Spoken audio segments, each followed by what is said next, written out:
Okay, about this time of the year, particularly in a presidential election year, I'm sure most of you are getting sick and tired of the political ads, whether it be Trump putting down Biden, Biden putting down Trump.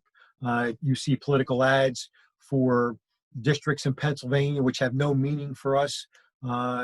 We see ads that are totally false and some ads that appeal to our heartstrings. Be that as it may, it's an election year. And if you are to believe the pundits, that this election deals with the health of democracy in America. So it's one of those turning points. We always seem to have turning points every time we look. Well, one of those so-called turning points was the election of 1896. And it is an election during an age that's known as the Gilded Age. Now, to this point, we've taken a look at the end of the Civil War with, of course, Reconstruction. We've taken a look at the growth of the West and the problems that, of course, the Native Americans faced out there. We've taken a look at some of the tremendous improvements in American lifestyle, and with those improvements came difficulties, major problems. For example, the rise of big business that led to giant corporations which had no controls placed over them and were more interested in sometimes in profit rather than in taking care of the problems that they were designed to deal with. So all of this factors into an era that's called politics and the Gilded Age, something that we're going to take a look at. I would point this out, that this election, 2020, is on a course in which we're going to have more people vote than we've had in a long, long time. Keep this in mind. If we get in the 65% range of all eligible voters casting a ballot, then that will have set a record for this time period. Back during the days that we're talking about on an average, 80 to 90% of all eligible voters voting. It was an important right. It was a pastime for many people. Politics was an entertaining thing for a lot of these people. And so they participated not just in voting, but in demonstrations, in knocking on doors, in putting up pamphlets, handing out leaflets. All of these things were part of the political process. And it was very important to the people back then. Keep in mind that in the last election, now we're talking presidential election, which generally draws out more voters than we normally have.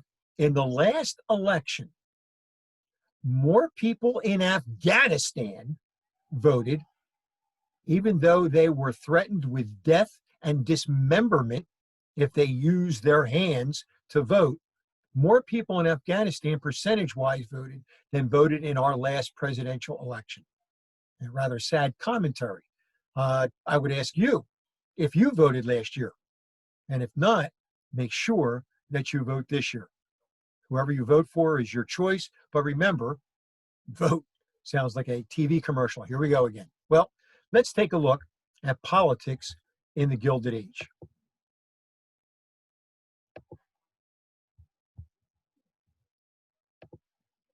Now, that term, the Gilded Age, that is a phrase given to us by a very famous author by the name of Samuel Clemens. Most people know him by the Mark Twain name that he used. What does Gilded Age refer to? Well, you've all heard the phrase, all that glitters is not gold. And that's what he was referring to. Twain said that this was an age where everything on the outside looked like gold, but if you just scratched it away a little bit, well, you found the copper or the metal underneath, not the glittering gold. So, how did this age begin? Well, it begins with the end of Reconstruction.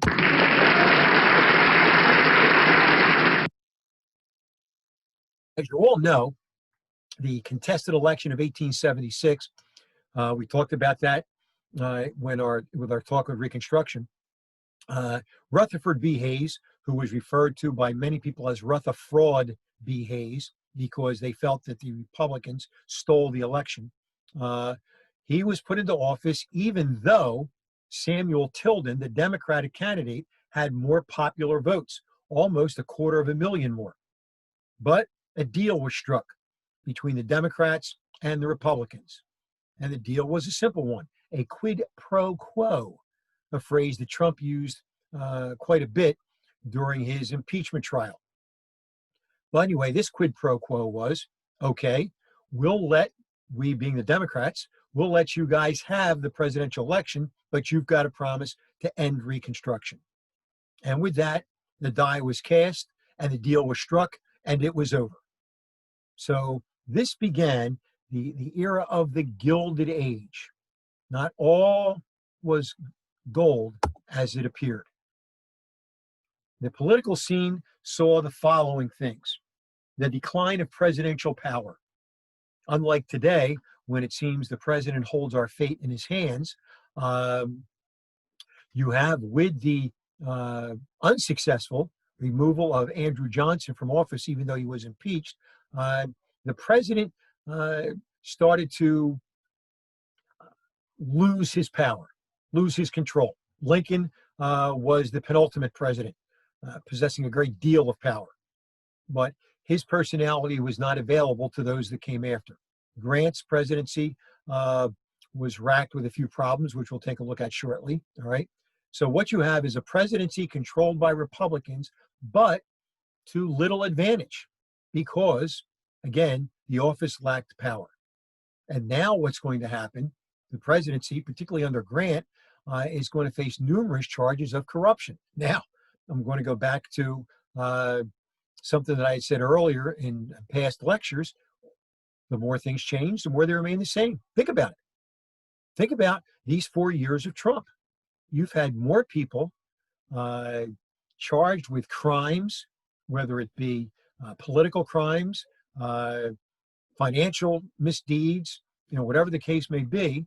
Now, and this by a man who ran on the idea of draining the swamp. Well, some people would say the swamp got deeper.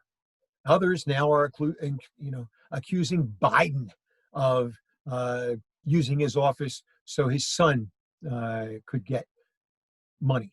Well, of course, that's a Russian deal and not really true. But be that as it may, again, it's the same old, same old. So, the ascendancy of the Republicans, or the GOP, the grand old party, and they were rife with corruption during this time period. Now, this wasn't just something that was on a national scene. Local governments had the same problems, and it wasn't just Republicans, it was Democrats also.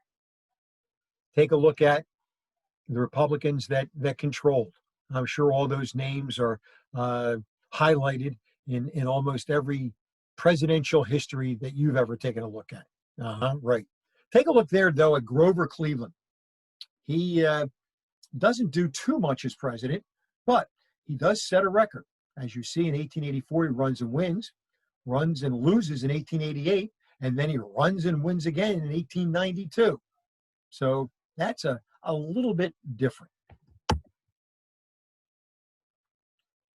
Now, some of the things that contributed to this corruption would be the advent of political machines. A political machine, if you've ever seen the movie with Leonardo DiCaprio, The Gangs of New York, Academy Award-winning film, it's pretty accurate in its depiction of the times. Most cities and even many states were controlled by these political machines. These were organizations, be they Republican or Democrat, that were put together to control large numbers of voters. And if they could deliver large numbers of votes to individuals, then they, like the Godfather, I do a favor for you, and you later on will do a favor for me. That's a damn good imitation, by the way. But what you found that these political machines, in delivering votes, expected stuff in return. That would result in graft, whether it's financial considerations, whether it's job considerations. In many cities, these political machines were or used, I should say, to take advantage of the immigrants. And these political machines delivered the votes when they got what they wanted. The first major political scandal that America became familiar with was Ulysses S. Grant, President of the United States, the Civil War hero for the Union or the North, all right? Grant as president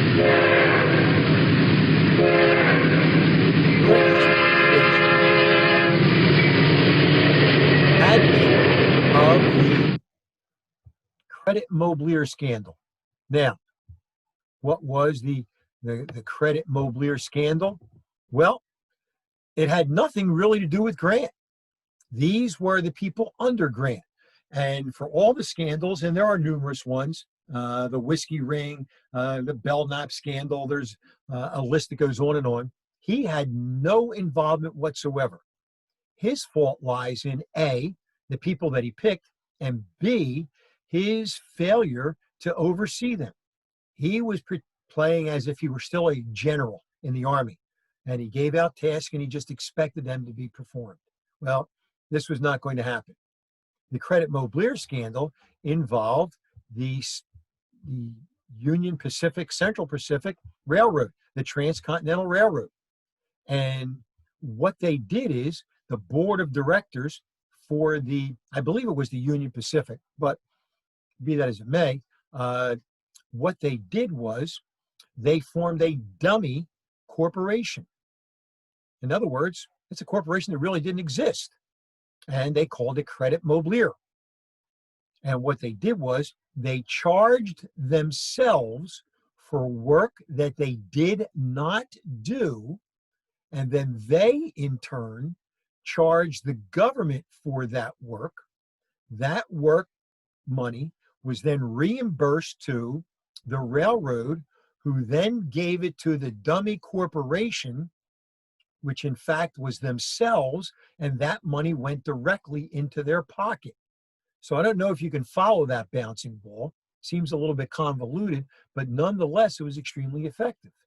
So when this scandal hit the newspapers, well, Congress was in an uproar. And what did they do? Virtually nothing. Why? Because the board of directors of the railroad, AKA also the board of directors for Credit Mobilier, gave out individual stocks to the congressmen so that they too would be lining their pockets with the money that was given for work that was never done. Now, this happened in Grant's first administration, around 1872, 73, and the result of it, he gets almost unanimously reelected. So there was little suffering on his part.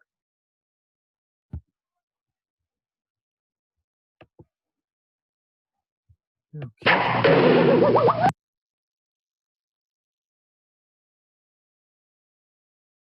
Now, if you have a political machine, you need somebody to be the boss of that machine.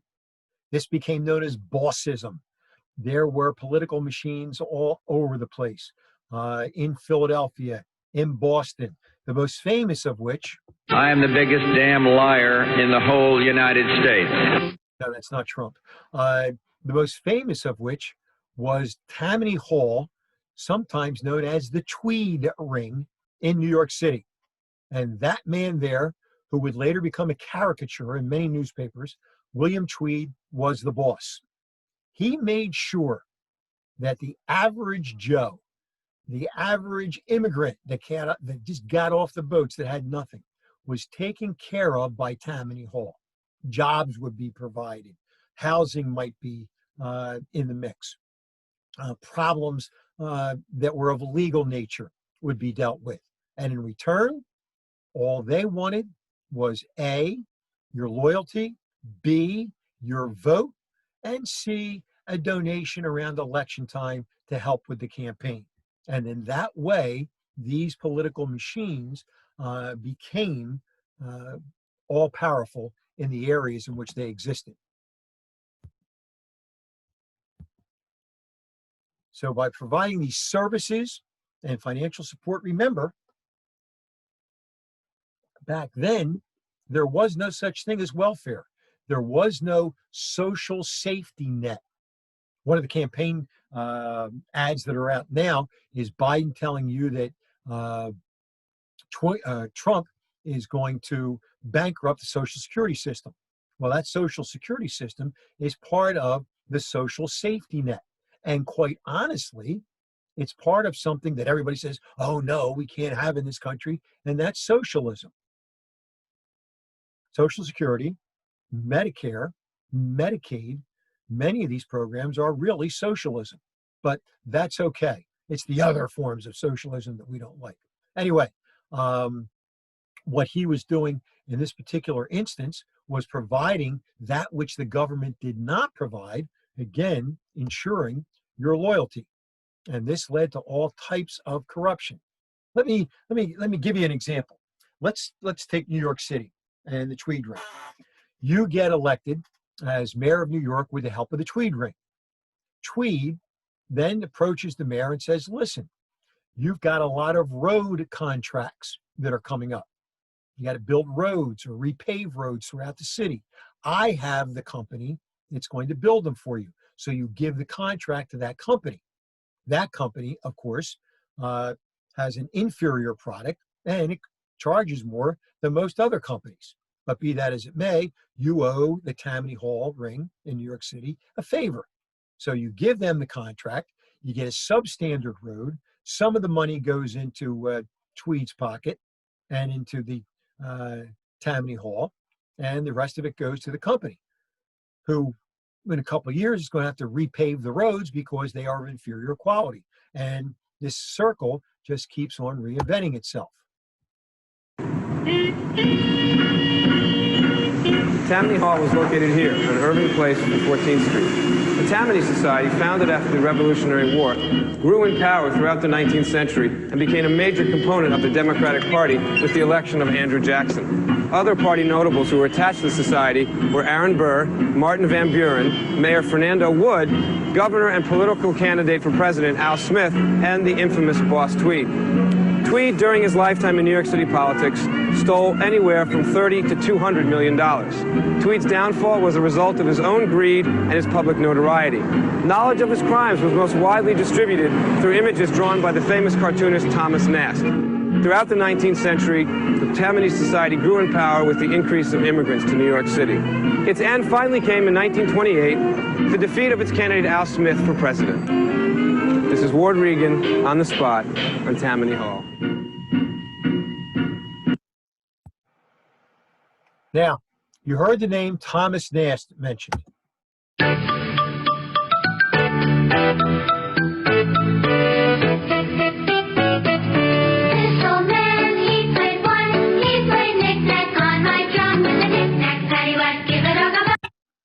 Thomas Nast is what's considered to be a muckraker.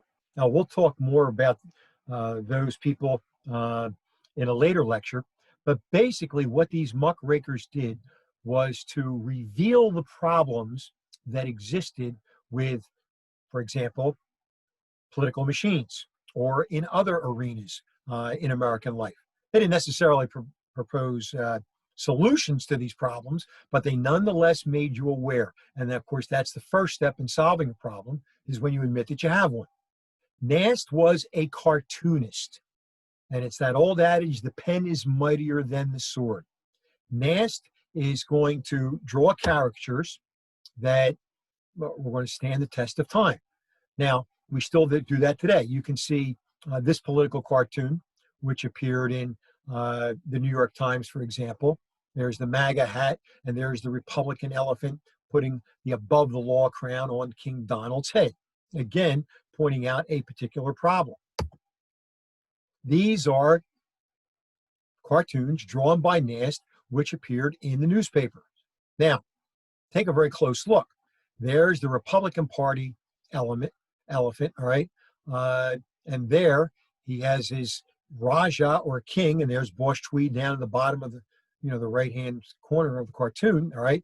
And it's the civil service reform that's holding the Republican Party up there. On the right-hand side, you see a dead Republican elephant, and there's the donkey, the Democrats, about to go over the edge, and they're being pulled back by a man that we'll talk about later, William Jennings Bryan, pulled back from the abyss. Now, not only did this, again, speak volumes to the people who read newspapers, and almost everybody back then did. I'm sure that you all, of course, read newspapers. Anyway, what he invented was the symbols for the Republican and the Democratic Party.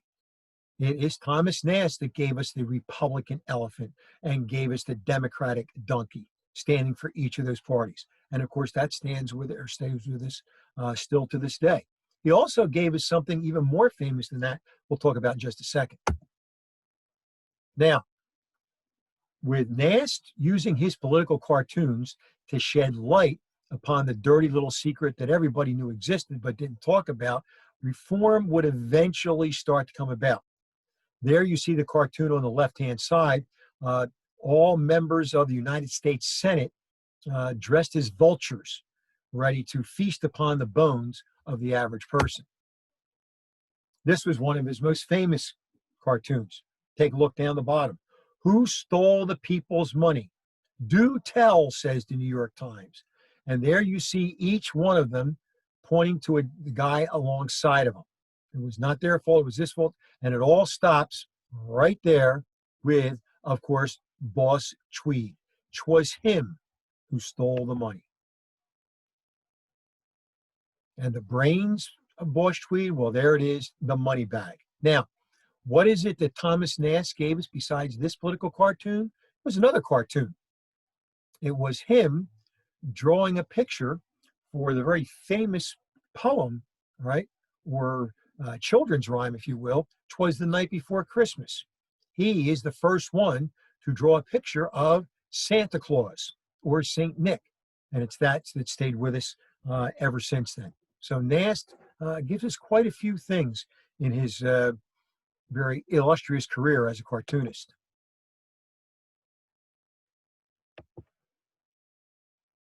So, what did the GOP stand for?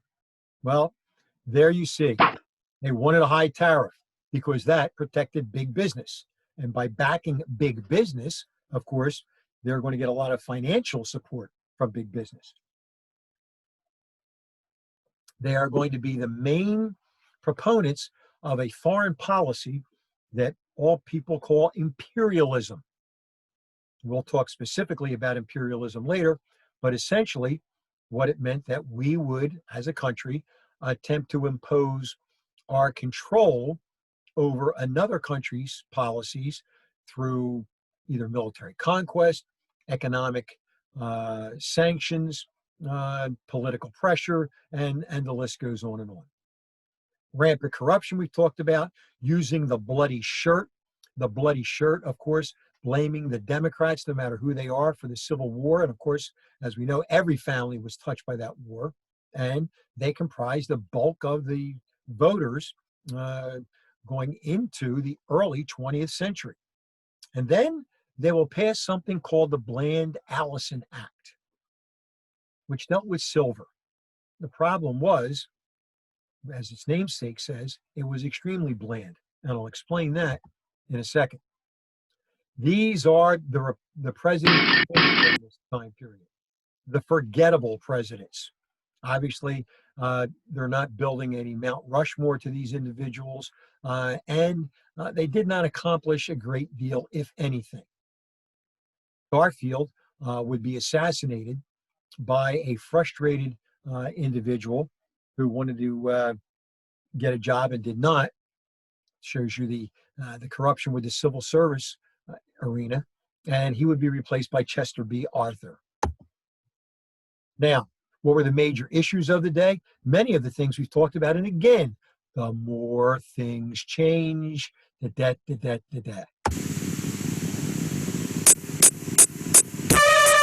dealing with these things going to be possible. Reforming the problems in politics, reforming government's handout of jobs and so forth. Well, hey, look at this, immigration. And we've already touched upon that as we talked about the new immigrants coming from the southeastern and eastern part of Europe. The tariff. This goes all the way back to the days of Alexander Hamilton. Is there going to be a high tariff? Is it going to be a low tariff? Who does it benefit? The idea of military pensions. This became what's known as a boondoggle. The Republicans controlled them, and of course, they were giving out military pensions to veterans of the Civil War.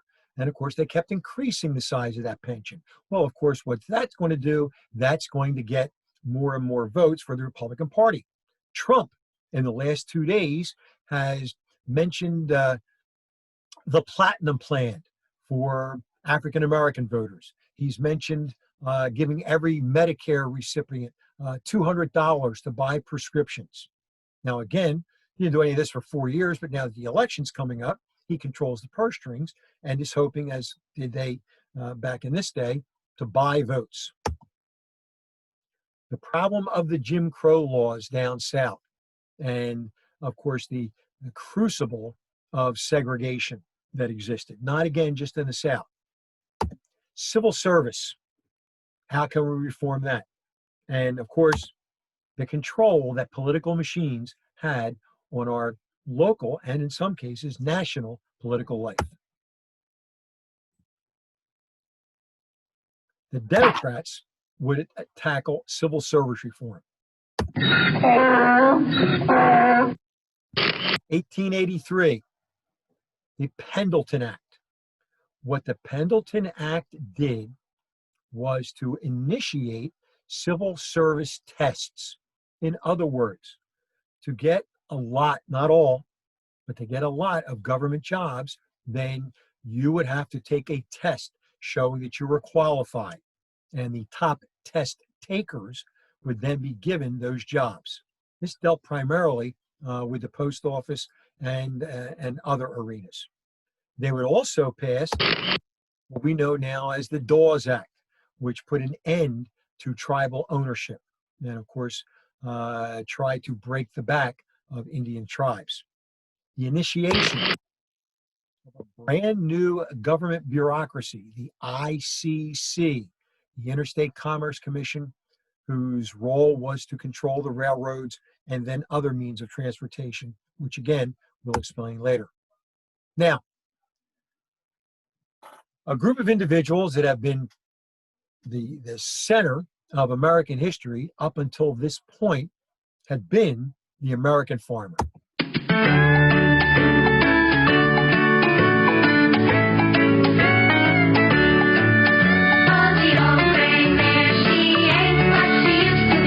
And she ain't what she used to be. The American farmer had dominated politics from this country's inception.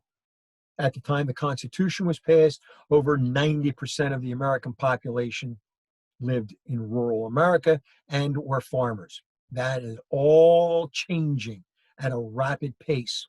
And the farmers resented it. They were afraid. Remember what I told you before, that these different groups that vied for government recognition were all afraid that another group would take away whatever they had earned or what they felt they deserved. So what were the problems the farmers faced? Oh, no! Yeah, they were numerous. They were, again, as I just pointed out, a falling percentage of the population, so they could not influence policy as much as they had in the past. They had some deep economic problems, which they no longer could pull out of by themselves, and government was ignoring them. Government, remember, was in the thrall of big business. So, top that off with, generally, life on the farm. Well, you had enormous mechanization that began during the Civil War. The Civil War was a gold mine for the farmers, and we'll explain that in a minute. You had many people who had been farmers in the past now becoming tenant farmers or sharecroppers. They couldn't afford to own their own farms, so particularly down south, the big plantations would rent out some of their land. We talked about this when we took a look at Reconstruction, and then you would pay a share of the profits from your crop to farm that land. The weather was a major problem. Drought was becoming epidemic during this time period. And of course, they had no way of dealing with it. And quite honestly, farm life just plain out sucked. It was boring, it was dreary, and so more and more young people were leaving the farm. They, the farmers, blamed their problems on the banks and railroads. The banks for their high interest rates and foreclosing on their farms, and the railroads for charging what they felt were outlandish freight hauling prices to get their goods to market. I gotta get out of this place. You can see the problems of sharecropping by county, again, down in the South.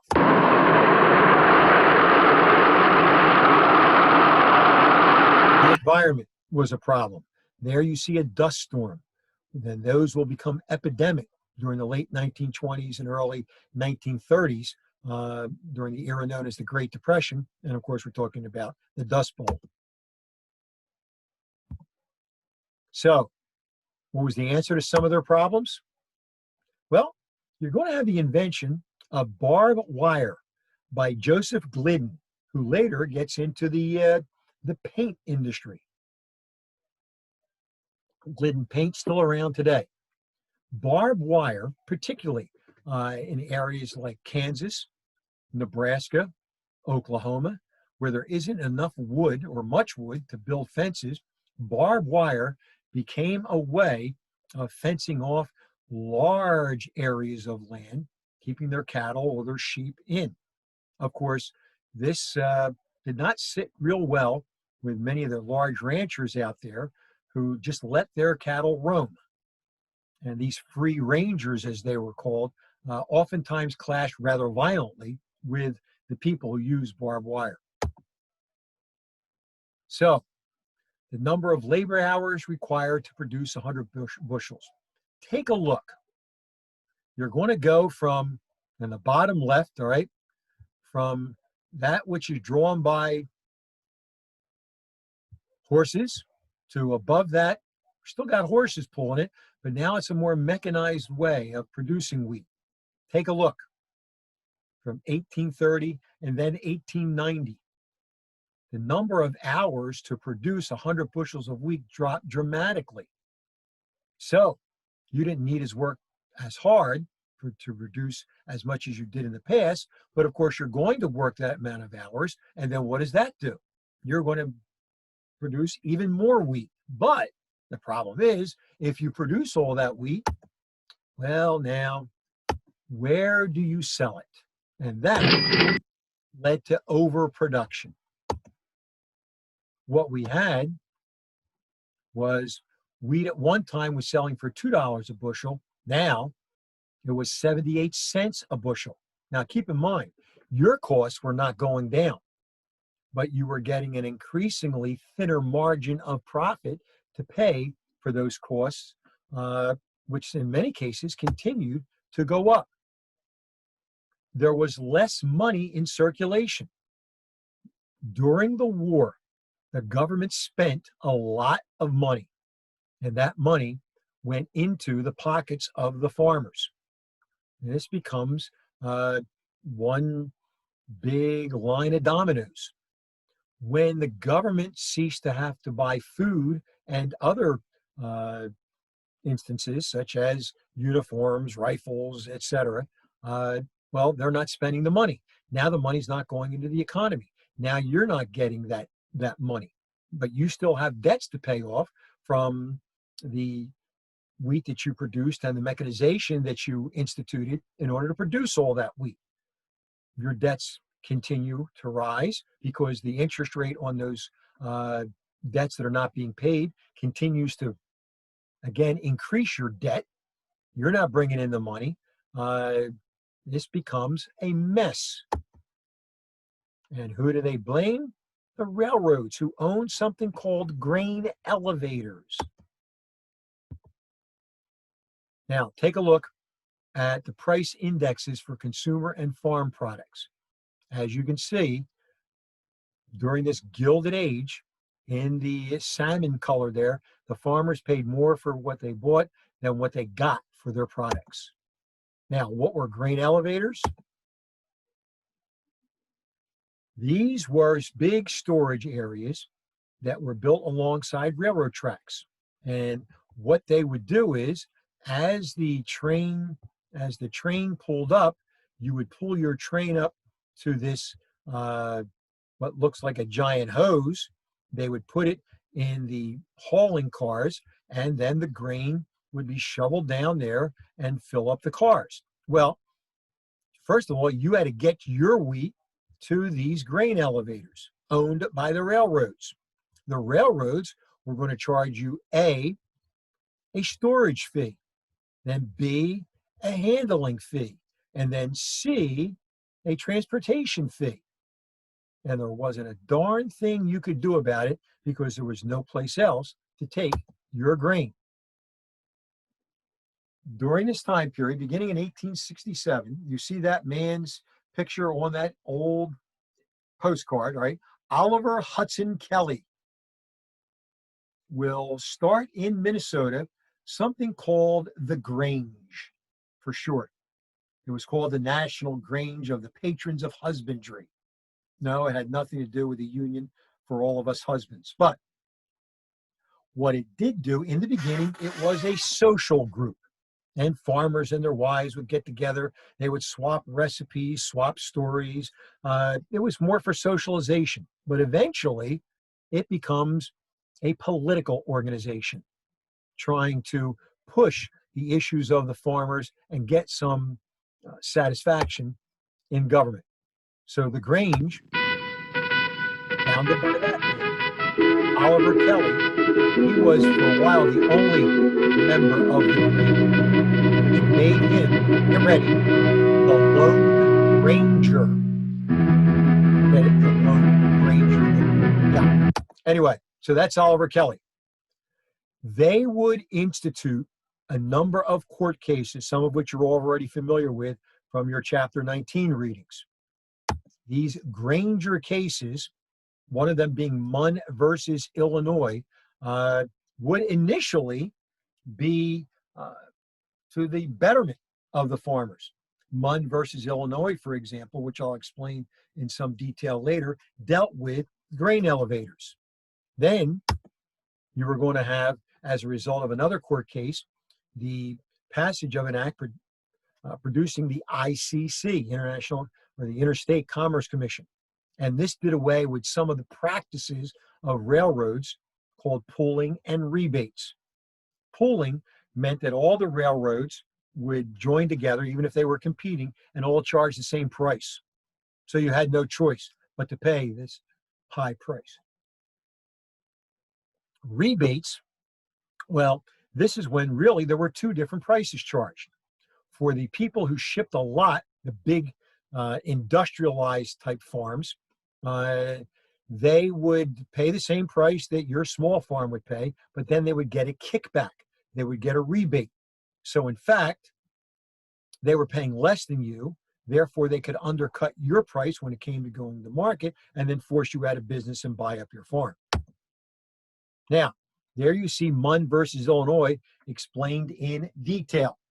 So when you take a look at this, you can take your time reading that. But essentially, what it said was that an industry that affects the public interest is no longer a private industry. And this is called the public interest doctrine. And what this refers to, again, is the idea that government, in the public interest, can regulate industries that have an impact on the average American people. And This was going to become doctrine. Now, of course, the problem was, would that doctrine be enforced? The next case, Wabash versus Illinois, this was going to lead to the ICC.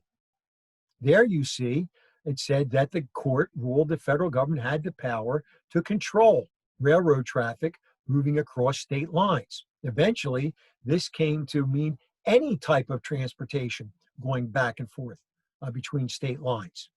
And this would later be used in the 1960s by Dr. Martin Luther King in trying to desegregate buses that traveled between states. And the Wabash bill in Illinois became an extremely important case in that civil rights struggle. Now, the dominating issue during this era was the silver issue. Now, what exactly was that? Again, let's go back to the idea in which I said that there wasn't a lot of money in circulation, and most of that money, aka greenbacks backed by gold, was in the hands of big business.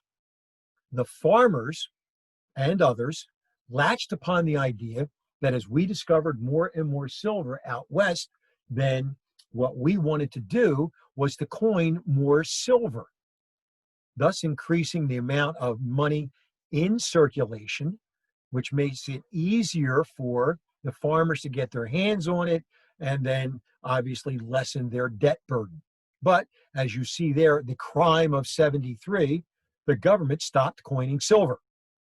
And of course, why? Because big business wanted them to, making their gold even more valuable. 1878, 5 years later, the Bland-Allison Act is passed. And at least they were going to coin at least $2 to $4 million of silver per month. Problem was, they passed the law, but they never used it. Then you have the Sherman Silver Purchase Act, where the government promised to buy even more silver. Again, not used much. As you see there, they were supposed to purchase 4.5 million ounces of silver a month. But again, unless that money circulated, doesn't do anything. And for the most part, it was not. As you see there, the government deposited most of the silver in the Treasury Department, and there it sat rather than in circulation. Also now, here's another one of these interest groups. We've talked about the Indians. We've talked about the African Americans. All right, we've talked about farmers. Now organized labor, which is what these wage earners, what problems did they face? So ends the American dream, eh? What? There you see various incidents, individuals, the Homestead Strike, Samuel Gompers, and we'll talk about that. And then, of course, a sweatshop, leading to one of the most infamous disasters in American labor history, and that would be the Triangle Shirtwaist Fire in New York City, in which 110 mostly Irish women were burned to death because many of them couldn't escape because of doors being locked, or in some cases, they were literally chained to their sewing machines. But more about that later. A very quick history of the American labor movement in this country. 1842, Commonwealth versus Hunt, Supreme Court case, saying that unions were legal. The formation of the first national labor union. And that's going to be followed up by the Knights of Labor. Uriah Stevens and Terrence Powderly would form this union, and it was a union that took in every worker. In other words, you weren't just a carpenter or just a bricklayer. All these people were funneled into one giant union. Had its advantages, but also had huge disadvantages, because a bricklayer was not going to go on strike because a carpenter wasn't making money. And then you're going to have in 1886, by Samuel Gompers of Philadelphia, the foundation of the American Federation of Labor. Today it's known as the AFL and CIO. We'll talk more about that in a minute. The Haymarket Riot, which almost led to the death of labor unions in this country. Knights of Labor, again, everyone was welcome. Well, maybe not everyone. They would go on strike in Chicago against the Pullman Company. A mass meeting was called for the Haymarket Square, where they would discuss the various and sundry problems that faced them. The problem was, just as the labor union movement was growing in stature and in power, so was another political organization, not really an organization, but a group that was dubbed the anarchists. An anarchist, of course, is somebody who is against all government, against all rules, and then feels that we could all live quietly and peacefully together without rules and regulations. Anyway, there would be a mass meeting on a particular night in 1886 in Chicago's Haymarket Square. The problem was 10,000 police surrounded them when they moved to break up the demonstration. Somebody threw a couple of bombs. Those bombs exploded among the police, killing a few of the policemen and wounding many. Of course, this is right away seen as putting together anarchists and labor unions. In other words, all labor unions are anarchists. You know, that's the old syllogism. If grass is green and Joe's last name is Grass, therefore Joe must be green. Well, it doesn't work that way. But of course, this is the combination that people were going for. The Haymarket Square almost led to the death of labor unions because everybody in a labor union was tagged as an anarchist and a bomb thrower. Now, industry tried to stop unions, well, in many different ways. One was the lockout. You belong to a labor union, you can't come to work. And we have more money, we can wait you out. Blacklists that were circulated among all different industries with the names of people who were labor organizers, keeping them out of work and out of their shops. Yellow dog contracts. You would sign a contract to work at a particular factory or in an industry and promise not to join a union. If you did, well, then you violated the contract, you were fired. Security guards, bullies, were hired, and they used their nightsticks more than anything else to break up the unions. And then going to court to get court injunctions, court orders to stop strikes and force workers back to work.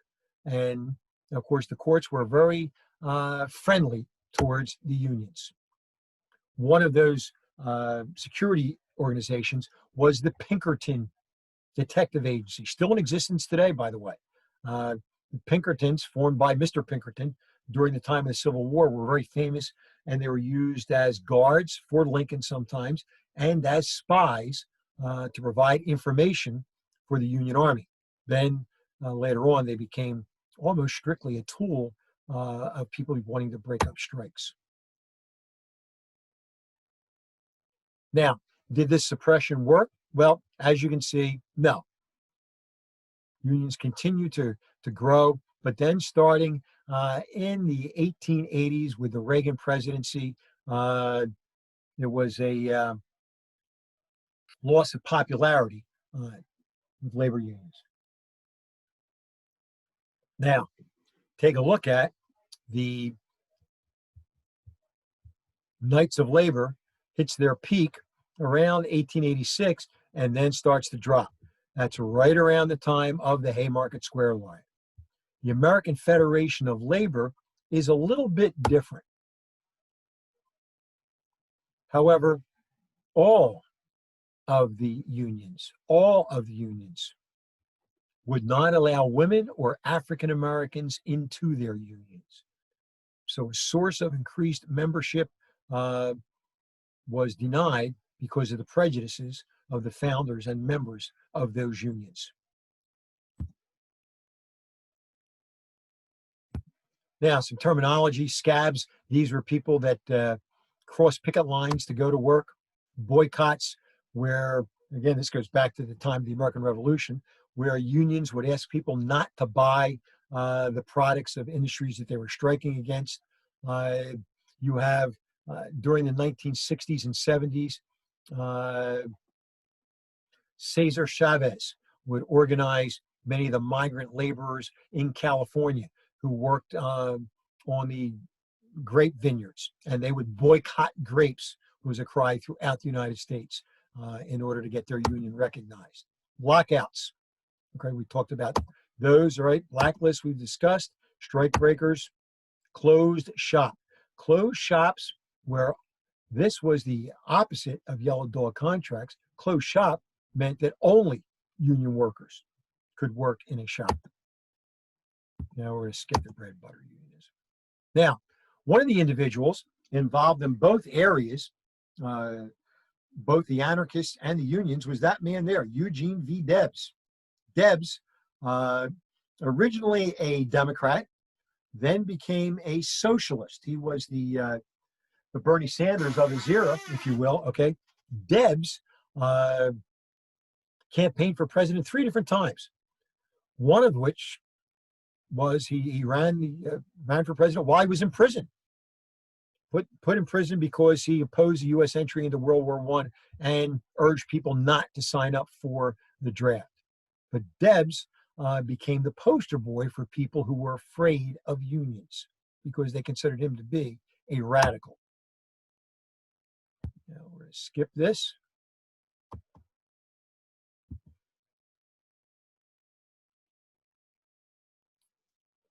So the burning issue of the time is going to be cheap money. Cheap money. We've got to get silver into circulation. You had the Bland-Allison Act. You had the Sherman Silver Purchase Act. Both of which were never really initiated. They were passed, but not really used the way they were meant to be. And obviously, that all favored big business. They did not want cheap money.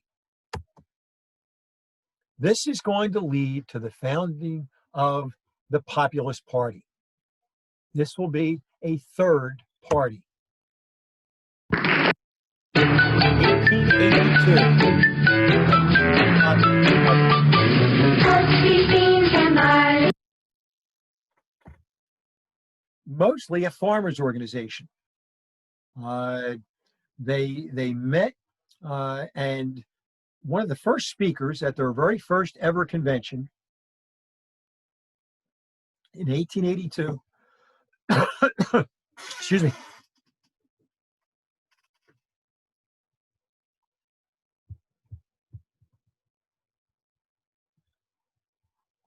was a woman by the name of Mary Kay Lease. She got up to address the convention. Well, first of all, that's highly unusual for a woman to address the convention. But she gives them a phrase, which you see there on the screen. What you fellas need to do is raise less corn and more hell. Less corn and more hell. This becomes their mantra. And from then, they take off. Their platform, what do they want to accomplish? One, they wanted the government to own railroads. They wanted an income tax. They wanted a secret ballot. No more voting in public so that everybody knew. They wanted a paper which you could put in an envelope and nobody would see it. Sound familiar? Now, take a look. 2 of the 3 were adopted. This one would be adopted during World War I, and then once the war was over, go back to private ownership. And this is typical third-party movements. A lot of their stuff eventually does get co-opted by the other major parties. And then they wanted direct election of United States senators. In other words, they did not want the United States senators, as they were back then, elected by the state legislatures. They wanted them elected by all the people in a state. The reason being, hey, if I'm a big business, I buy myself, bribe myself 20, 30 people in the state Senate, I can get myself a United States senator. But if all the people are voting, well, now that's a totally different story. And of course, that's what we have today.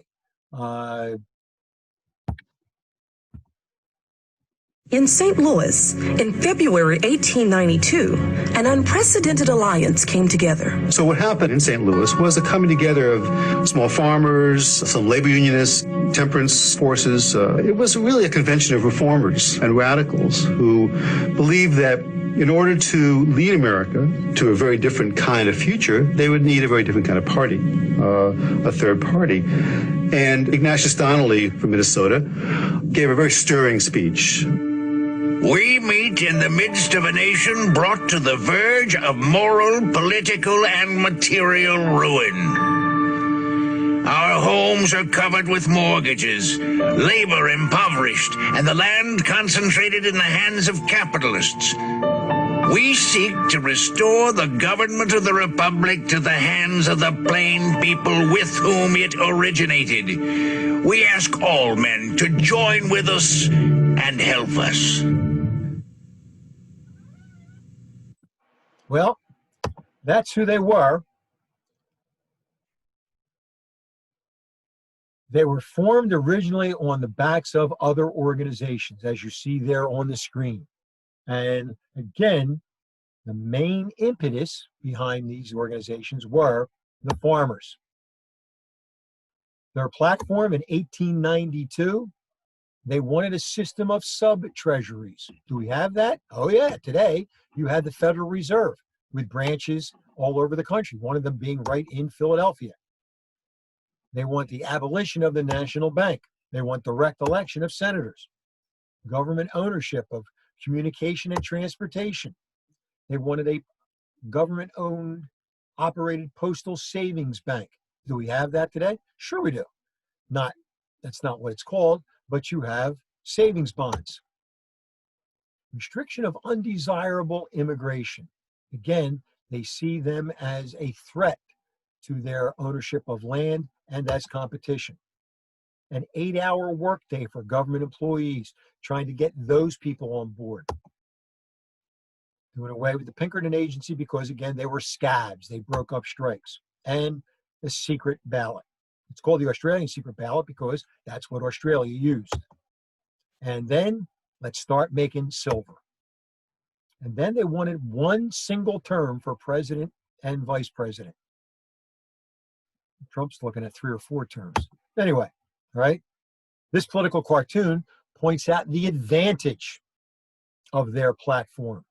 As you can see, telegraph rates. Well, will only be 10 words for 10 cents. Mileage tickets. Holders of mileage tickets have a choice to go anywhere. So, issue of the day, 5 medals. Here she comes now, saying morning, morning. Well, shoot 'em down, turn around, come on, hold it. We're going to ride on 2 rather rickety wheels, according to the other parties, all right? Silver and gold. Which one is going to support us? Well, this political cartoon shows that labor carries huge debt on their backs.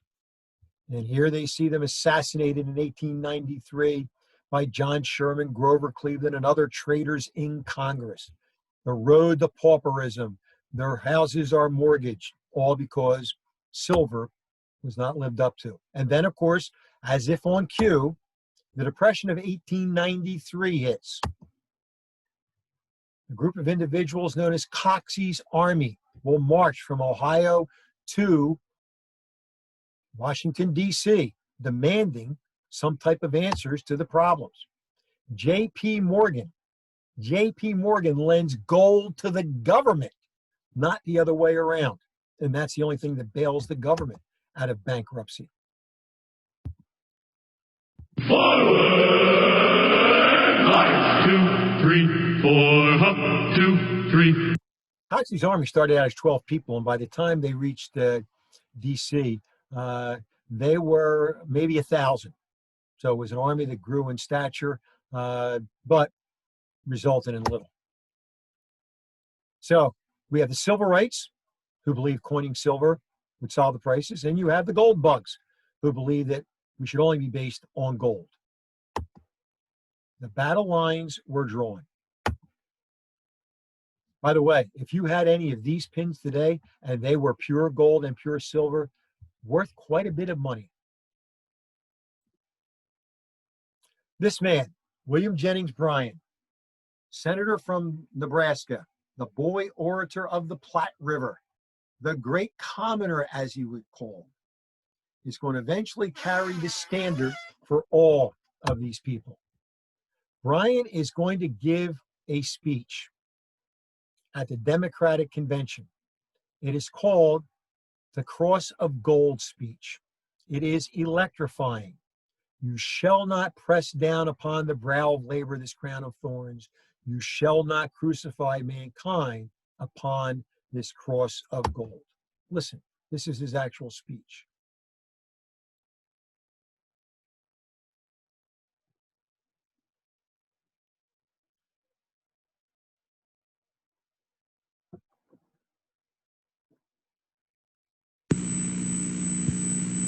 100 years ago today, in a crowded, no doubt smoky convention hall in Chicago, a century of two-party politics was more or less guaranteed. It was done through rhetoric. The issue was whether the U.S. Mint should coin silver as well as gold in order to increase the amount of currency in circulation, making it easier for debtors to pay off their creditors.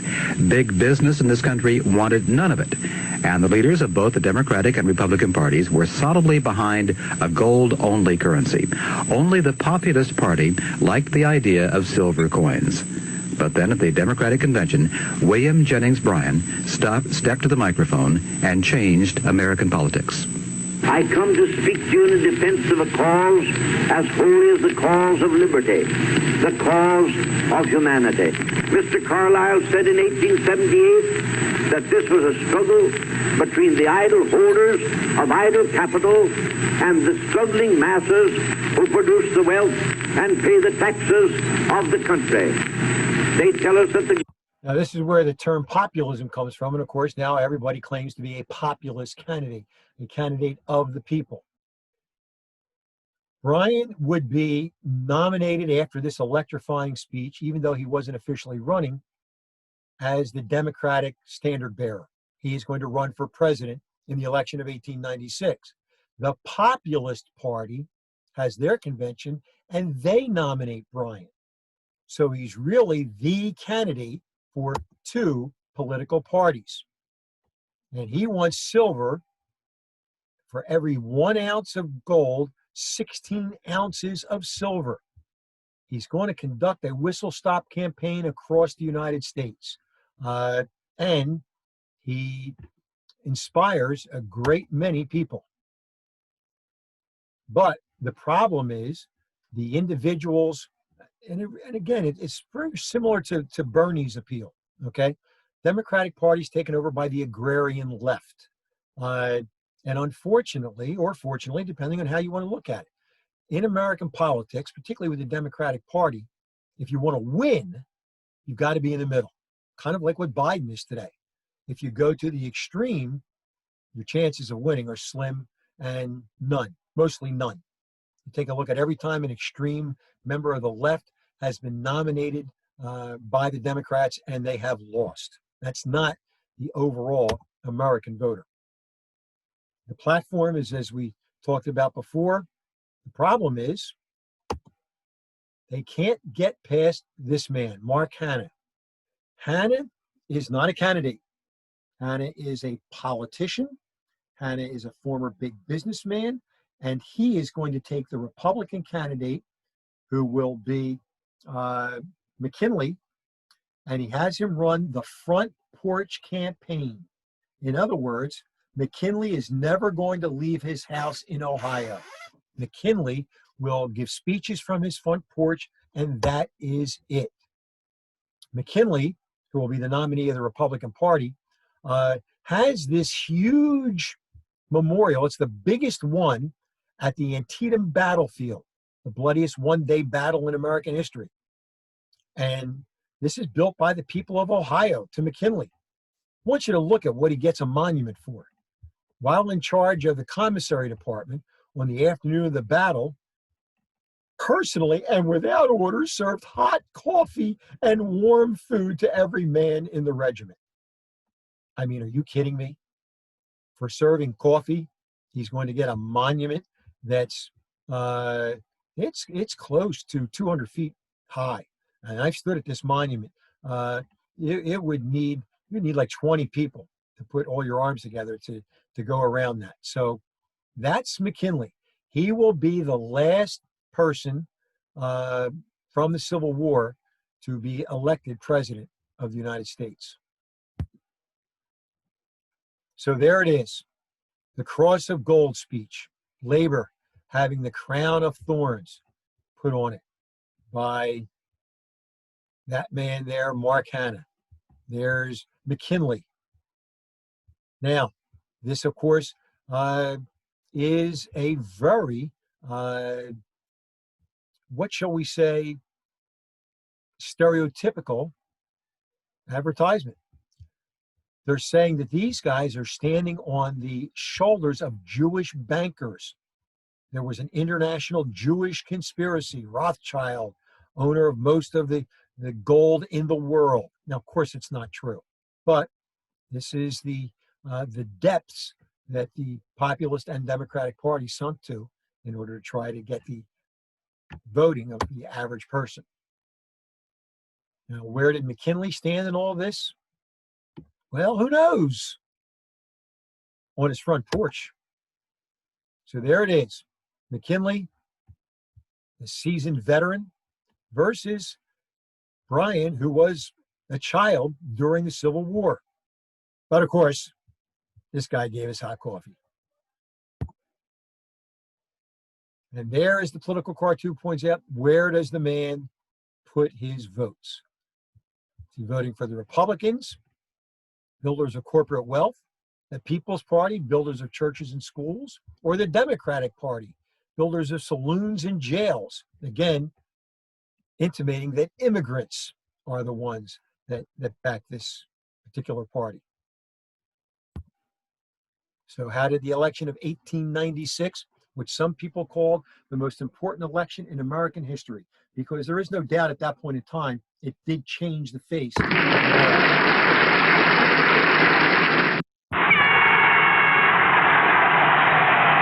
And of course, the winner in Bryan versus McKinley, well, it's McKinley. The crown is put on his head. It is the end of the populist party. And many people thought it would be the end of any chance for reform. That's not the case, but that's what a lot of people thought. Now, if you take a look at the map, obviously, in terms of numbers of states, Bryant and the Democrats and the populists carry most of, the West, the Midwest, and the South. But in terms of the populous states, again, where there's industry, and then out west, it's McKinley. And McKinley is going to get the nod. So why did Bryan lose? He focused on almost one issue, silver. And that's something that the urban voters could not relate to. He didn't form alliances with other groups, particularly with the unions. And what happened was Hanna and his boys put out a thing that if Bryan, got elected, then you guys are going to lose your jobs. So that threat was enough to make a lot of union members vote for McKinley. And of course, you have the same thing coming out today. You see, if Biden gets elected, your taxes will go up this and this. You'll lose jobs to immigrants, et cetera, et cetera.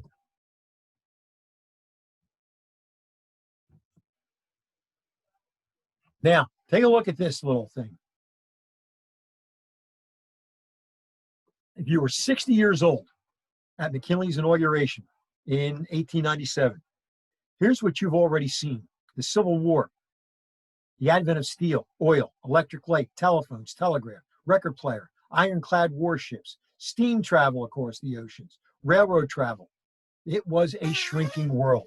It was a world that was changing by leaps and bounds. And with it, politics was going to change.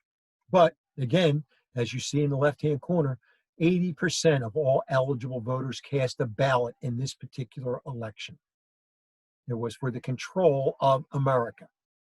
And big business won. Will we continue to do that today? Will people turn out? Triumph of gold over silver. 1900. McKinley's now president. The Gold Standard Act is passed. And we will have all our money backed only by gold. You can't print more paper money than there is gold. The conservatives went out. Now, during this time period, this little book, The Wizard of Oz, is published. By L. Frank Baum. I'm sure most of you have seen the movie. Follow the yellow brick road. Follow the yellow brick road. Follow, follow, follow, follow, follow the yellow brick road. Close your eyes and tap your heels together.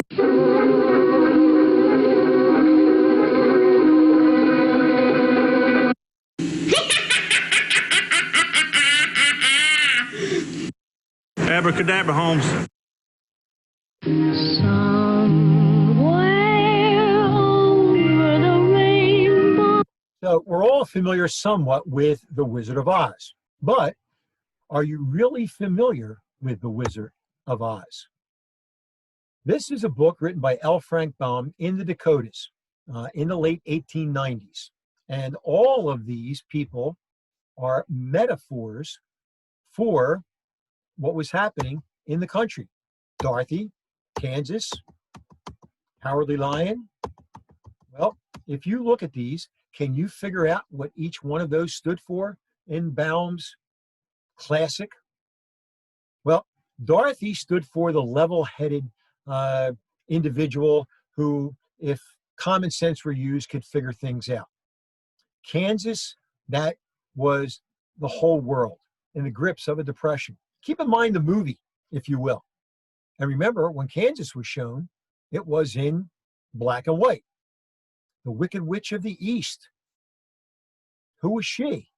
Think about in the movie how she was killed. A house fell on her. So who was the Wicked Witch of the East? It was the banks. And they were crushed by houses that they foreclosed upon because mortgage weren't paid and they couldn't do anything with them. The Tin Woodsman. Who did he represent? Well, the Tin Woodsman represented the industrial worker doing the same line of work every day, the repetitive motion on the assembly line. The Scarecrow, he was the addle-headed farmer who didn't know which way to go. The Cowardly Lion, that represented for Baum, William Jennings Bryan, who talked a good game, but really lacked courage. The Yellow Brick Road. Think about it. In the film, when did they get in trouble? Every time they were on the Yellow Brick Road. So what do you think those yellow bricks are? Well, of course you guessed it. They were gold. Silver slippers. All you had to do. Now, in the original book, the slippers were not ruby, they were silver. They were changed to ruby slippers because Wizard of Oz was the first movie in color. So the silver wouldn't show up as well as the ruby slippers. So in the real story, they were silver. Well, every time you click them together, silver solved the problem.